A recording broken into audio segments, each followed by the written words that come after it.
inside trawlers, these 35, 50 footers, they make their living in the sound.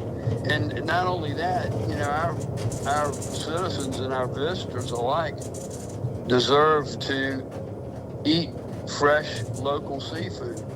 We don't want seafood that's brought in here from no telling where. We know our waters are clean, and that's why we want to eat our local seafood. And we want our visitors to experience the same thing. We don't want to bring in foreign seafood that we have no idea where it's been harvested or what, where they've grown or anything from that nature. So we're very cautious about that. Welcome to Shoresides, where we explore coastal North Carolina's past, present, and future to promote community resilience. I'm Nicholas Magrina. Along North Carolina's coast, shrimp is more than a meal. It's an industry, a tradition, and for many families, it's the only way to make a living.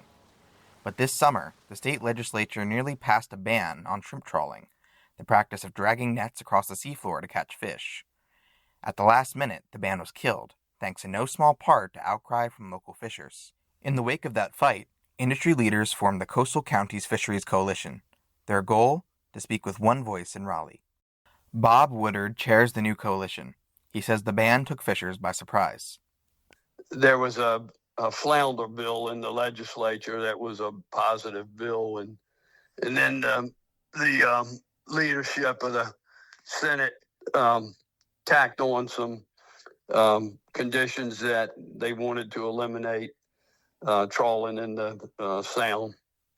And so that produced a firestorm, and then when it went over to the House, chose not to agree and hear it. So that was a win-win for the fishing industry. For Woodard, the fight isn't just about one bill. I said, the regulatory agencies are trying to eliminate one of the oldest professions in the world, and that's fishing. And I said, enough is enough.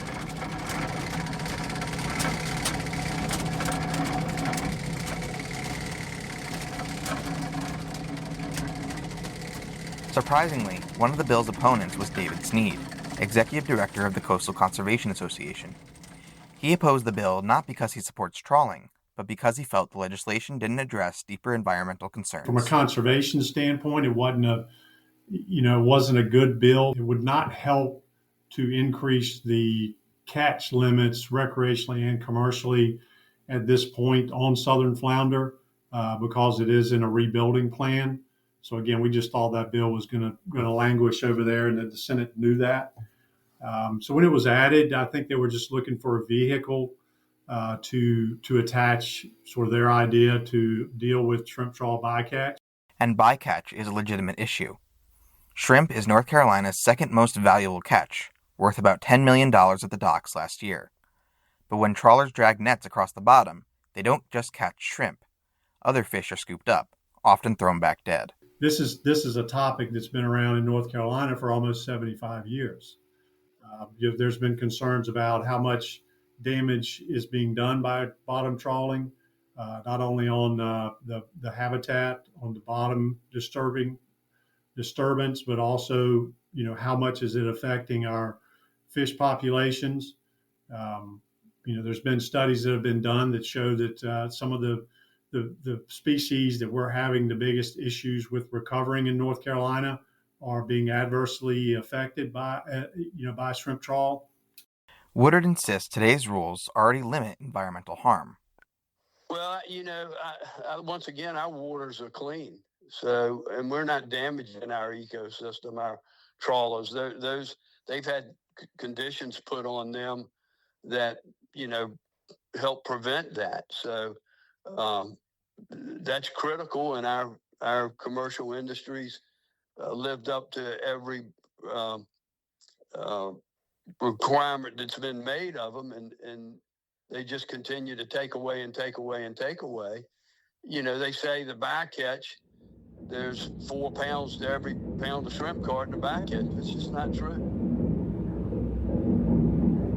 Our fishermen that make a living in the waters, they too are just as concerned as any environmentalist is about the ecosystem and protecting it. The new coalition is pushing for science-based data, marketing campaigns, and coordinated advocacy to protect commercial fishing. We identified 10 major items that we needed to address and at our last meeting, and we'll meet again in November to come back with a game plan to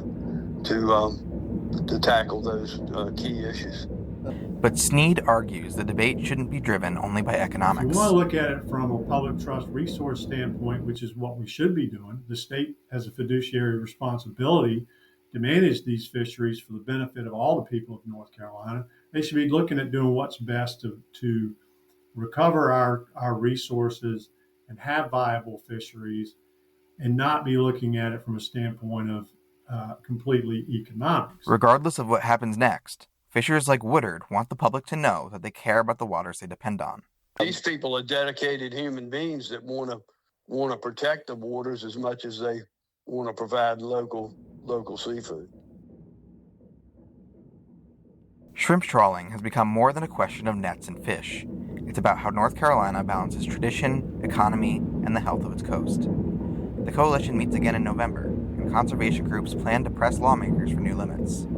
For now, shrimpers are still casting their nets and waiting to see what the next season brings. From Shoresides, I'm Nicholas Magrino. Learn more about Shoresides at shoresides.org. Thanks for listening.